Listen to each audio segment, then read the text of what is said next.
Bismillahirrahmanirrahim. Alhamdulillahirrabbilalamin. Allahumma shalli ala sayyidina Muhammad wa ala ali sayyidina Muhammad. Teman-teman, dalam video kali ini saya akan membahas tentang hidrolik rampam atau biasa disingkat pompa hidram gitu ya. Nah, mungkin banyak sekali di YouTube kawan-kawan sudah melihat bagaimana orang membuat pompa hidram ini, bahkan ada tutorialnya satu persatu. Nah, saya akan mencoba mengupasnya dan membuatnya kemudian secara step by step ya, mulai dari dasarnya kemudian sampai kenapa sih kok bisa terjadi itu pompa bergerak tanpa ada penggeraknya gitu ya. Dia bisa bergerak sendiri hanya dengan mengandalkan air gitu loh. Oke, ini saya udah susun ya, tapi di sini pompa hidramnya belum jadi ya kawan-kawan. Kenapa belum jadi? Karena saya akan menerangkan ke kawan-kawan nanti mulai dari dasar sama sekali ya. Nah, di sana itu adalah sumber air. Nah, kalau di alam liar sana, di luar itu adalah biasanya sungai ya, sungai yang landai. Kemudian diberikan kemiringan seperti ini pipanya, kemiringan ya. Kemudian nanti pompa hidramnya lokasinya di sini ya.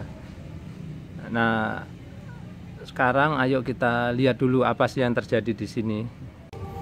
Baiklah, saya akan mulai dengan mengalirkan air dari sana.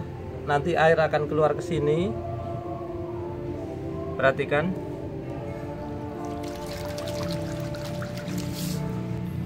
Nah, kawan-kawan perhatikan ketika tadi saya tutup ya. Ini di sini terjadi lonjakan tekanan. Jadi sekarang kita akan fokus ke dekat sini aja ya. Sekarang kawan-kawan perhatikan, saya akan buka kembali tangan saya ini sehingga air akan mengalir, lalu saya akan tutup mendadak. Perhatikan apa yang terjadi nanti di sini. Nah, kawan-kawan perhatikan, setiap kali saya tutup mendadak terjadi lonjakan tekanan hampir 1 kg fosfor cm persegi. Ini kurang lebih sama dengan 1 bar juga. Sekali lagi ya. Nah, lihat seperti itu. Nah, ini apa yang terjadi sekarang? Saya tutup dulu ya, nanti saya terangkan. Oke, fenomena apa tadi yang terjadi? Jadi gini kan, ketika saya tadi mengalirkan air dari sana, kemudian air keluar melalui sini, maka di dalam pipa ini terjadi aliran air, di mana air tersebut mengandung energi kinetik. Energi kinetik itu dirumuskan dengan setengah mv kuadrat, di mana m adalah massa dari air, kemudian v adalah kecepatan dari air. Nah, ketika di sini saya tutup mendadak, energi itu kan harus disalurkan, ya kan? Energi tidak bisa begitu saja hilang gitu. Ingat ada hukum kekekalan energi. Nah, energi kinetik itu tadi sebagian besar ya, dia berubah menjadi water hammer ya. Jadi air itu memiliki kekuatan seperti memukul, boom gitu. Nah, kekuatan seperti ini sebetulnya ya bukan hanya air, semua materi juga memiliki kekuatan yang mirip ya. Ini seperti juga terjadi kalau kita menghentikan kereta api secara mendadak, maka di gerbong terdepan itu akan terjadi kerusakan yang paling parah gitu ya. Nah, sama juga di sini ketika kita menghentikan bom gitu ya secara mendadak, maka di daerah sini itu terjadi impuls ya, terjadi kayak pukulan air sehingga dia pengen menyalurkan pukulan itu ke segala arah ya. Nah, salah satunya yang dipukul ya tangan saya sini, terus dinding-dinding di sini, termasuk juga air itu akan memukul ke arah sini, ke arah pressure gauge ya, atau alat ukur tekanan ini. Maka tadi kawan-kawan bisa lihat bahwa dia naik itu sampai sekitar 1 bar. Nah, mudah-mudahan dari sini kawan-kawan tahu bahwa ternyata yang dimanfaatkan oleh pompa hidram adalah energi kinetik dari air.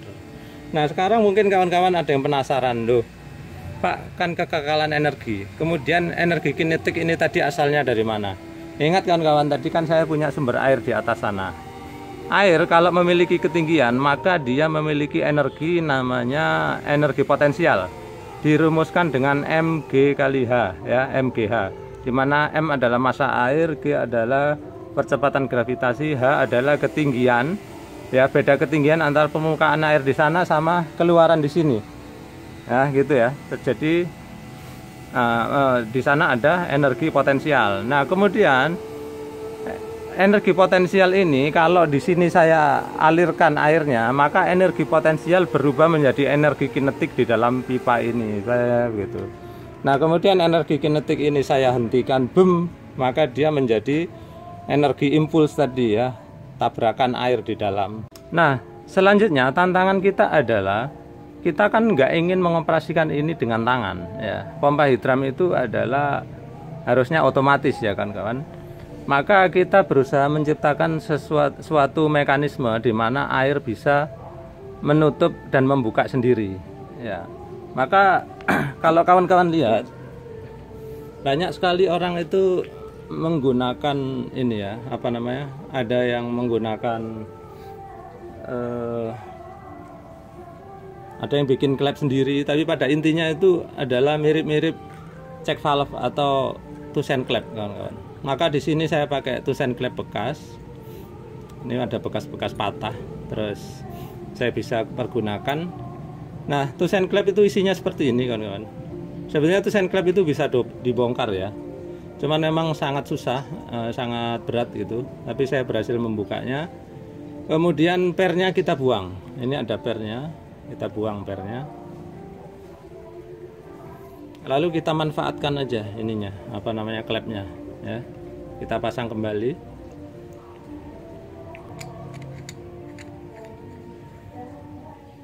Nah, kita berharap dengan Tusen klep yang sudah kita ambil pernya ini, maka nanti air ya, aliran air, kecepatan air, energi kinetik akan mendorong dia ke sana, mendorong lewat dalam sini, sehingga air akan keluar ke sini. Sambil air keluar, sambil dia membawa klep yang di dalam ini, sehingga nanti akan menutup gitu ya. Kita coba pasang dulu apakah berhasil ya. Sekarang saya akan buka kerannya.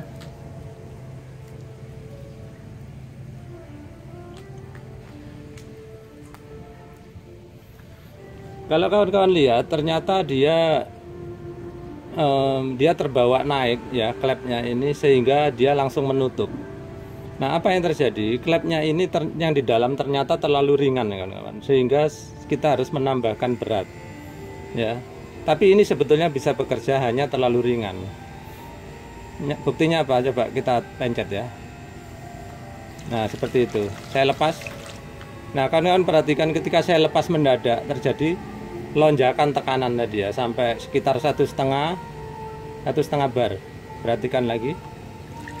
Nah, seperti itu. Jadi sebetulnya prinsipnya kita sudah dapat. Sekarang kita tinggal menambahkan berat di sini. Nah, ini saya ada Tusen klep bekas lagi. Nah, di ujung sininya kawan-kawan, ini saya lem baut yang kepalanya udah dipotong ya. Saya lem di sini sehingga dia bisa menjadi pemberat. Kenapa saya pakai body baut seperti ini? Karena apa? Nanti kalau kurang berat saya bisa tambahkan pakai baut atau pakai ring-ring gitu ya. Nah, lemnya itu memakai lem besi yang seperti ini kawan-kawan. Mereknya bisa macam-macam ya. Saya pikir cukup kuat. Jadi kita coba ya, kita ganti.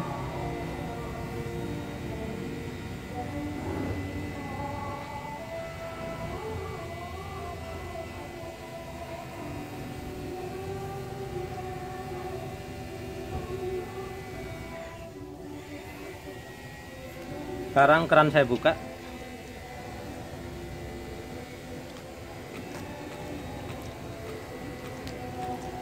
Nah, ternyata berhasil ya kawan-kawan, lihat. Jadi perhatikan apa yang terjadi, kok bisa dia naik turun seperti itu. Ingat ya kawan-kawan, ketika tadi klep ini posisinya jatuh ke bawah kayak gini ya, maka air mengalir. Nah, ketika air mengalir, dia itu sambil membawa isi klep ini ya. Jadi isinya itu dibawa naik. Ketika sampai ke atas, klep ini menutup ya, karena dia adalah check valve atau Tusen klep tadi. Memang fungsinya dia akan menutup kalau didorong dari bawah ya. Dia ini check valve yang dibalik kan. Nah kemudian setelah dia tertutup sampai atas, kan terjadi tadi yang saya bilang water hammer ya, atau impuls tadi di dalam itu. Nah, setelah terjadi ledakan impuls di dalam, air kan tadinya asalnya kan dari sana ya, ke sini boom, dia tertabrak. Maka air itu sedikit banyak itu akan kembali ke sana sebagian. Ketika air kembali ke sana, maka dia jatuh lagi yang sini ya. Dia jatuh seperti itu. Nah, itu terjadi terus berulang-ulang. Ketika dia jatuh, dia terdorong lagi ke atas. Ketika dia ke atas tadi, karena impuls air balik ke sana, dia turun gitu ya. Nah, seperti itu.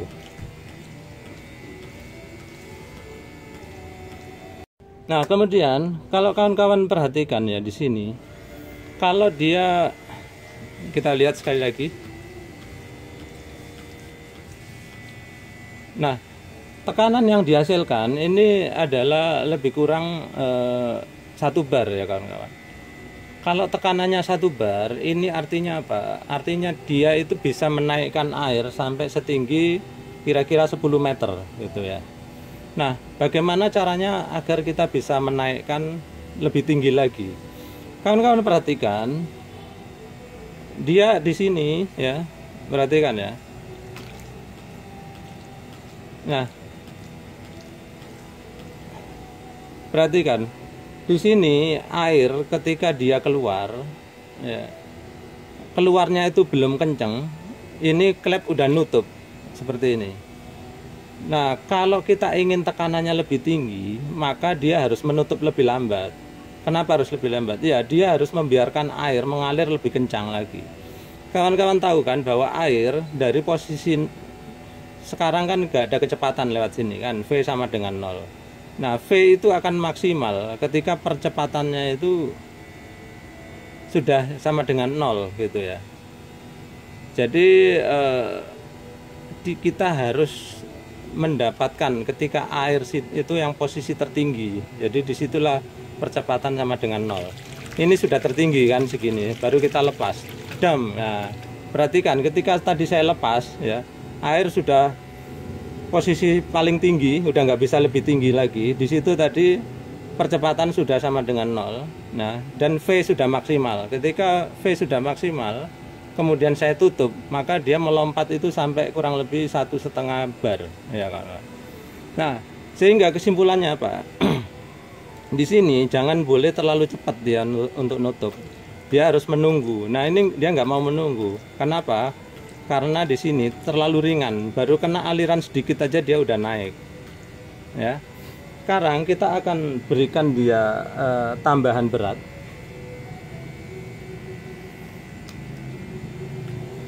Bisa pakai baut seperti ini.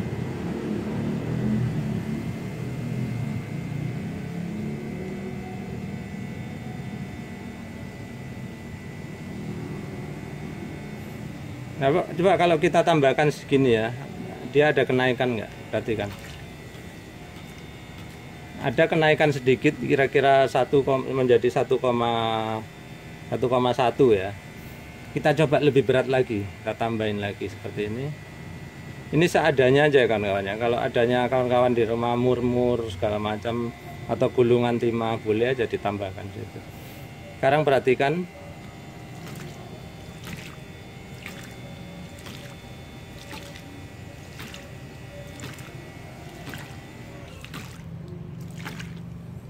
Nah, mungkin saking cepatnya, mungkin kawan-kawan nggak bisa lihat ya di video, tapi saya kasih tahu tadi itu hampir 2 kg fos per cm persegi, hampir 2 bar ya.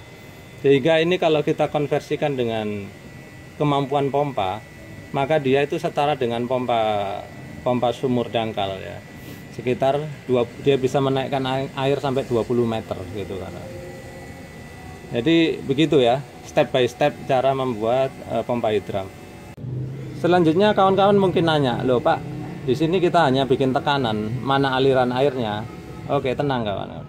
Kita akan ini tadi kita baru bikin ininya ya, jantungnya dulu. Sekarang kita akan bikin alirannya.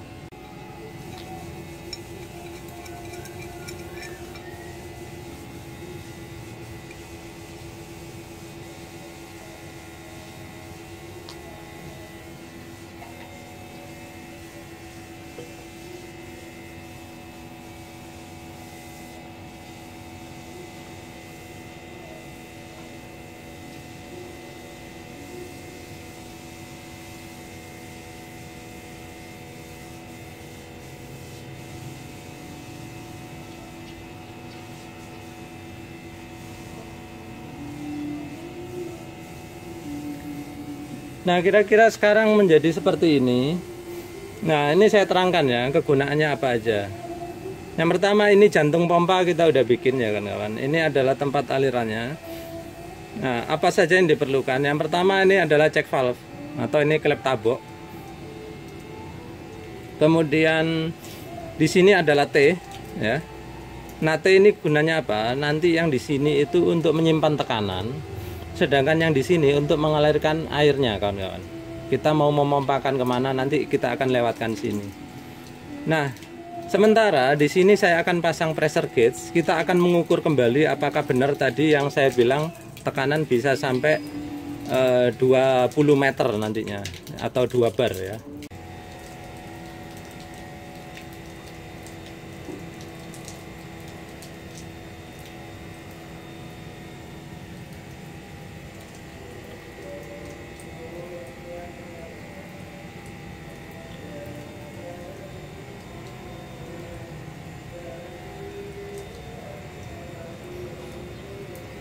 Oke, sekarang air saya alirkan kembali, kita lihat hasilnya ya. Kita akan menyimpan tekanan di sini kawan-kawan. Ini fungsinya untuk menyimpan tekanan, lalu kita lihat hasilnya nanti ya.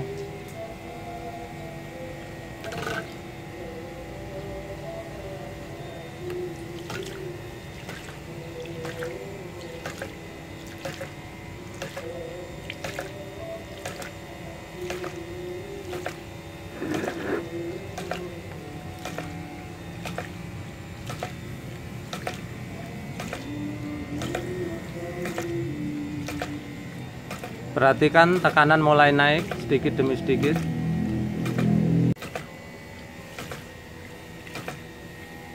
Nah, setelah kita tunggu sekian lama, rupanya sudah tidak ada kenaikan tekanan lagi.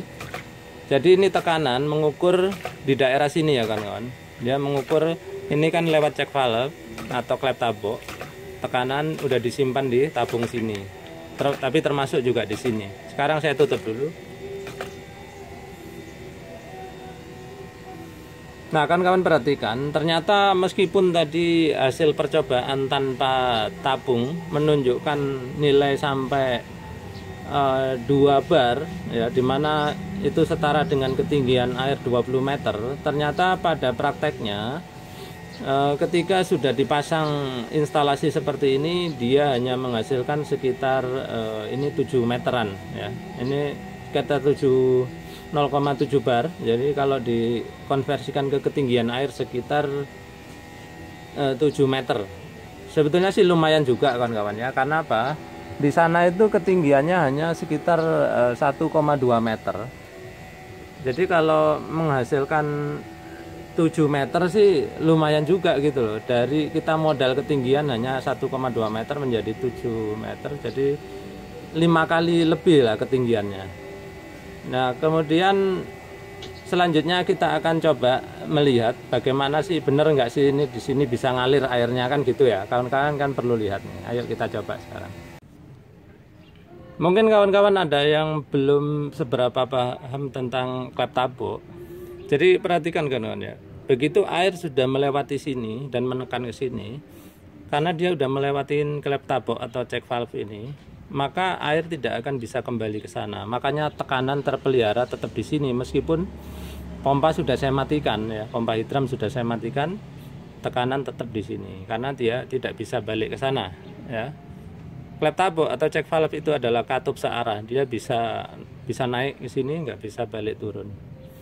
Oke, selanjutnya saya akan menggantikan ini dengan klep, terus nanti kita akan lihat bagaimana aliran airnya hasil dari hasil dari pemompaan. Oke, sekarang saya pasang selang ya. Jadi ini selangnya sampai ke atas sana ya kawan-kawan. Nah, nanti kita lihat apakah air keluar sampai ke sana.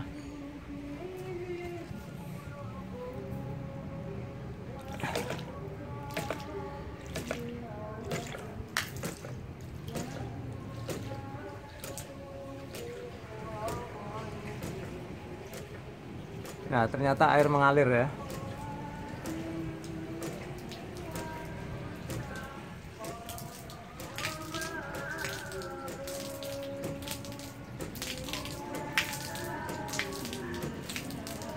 cukup kencang kawan-kawan. Ini ketinggiannya sekitar hampir 4 meter ya. Baik, sekarang kita coba ambil kesimpulan ya. Jadi intinya gini kawan-kawan. Tadi itu prinsip kerja pompa hidram ini adalah mengubah energi potensial dari air ya, yang dari ketinggian sekitar 1 meter atau 1,2, kemudian kita jadikan dia energi potensial tadi menjadi energi kinetik. Lalu energi kinetik tadi kita buatkan mekanisme di sini sehingga dia menjadi energi impuls ya, tabrakan.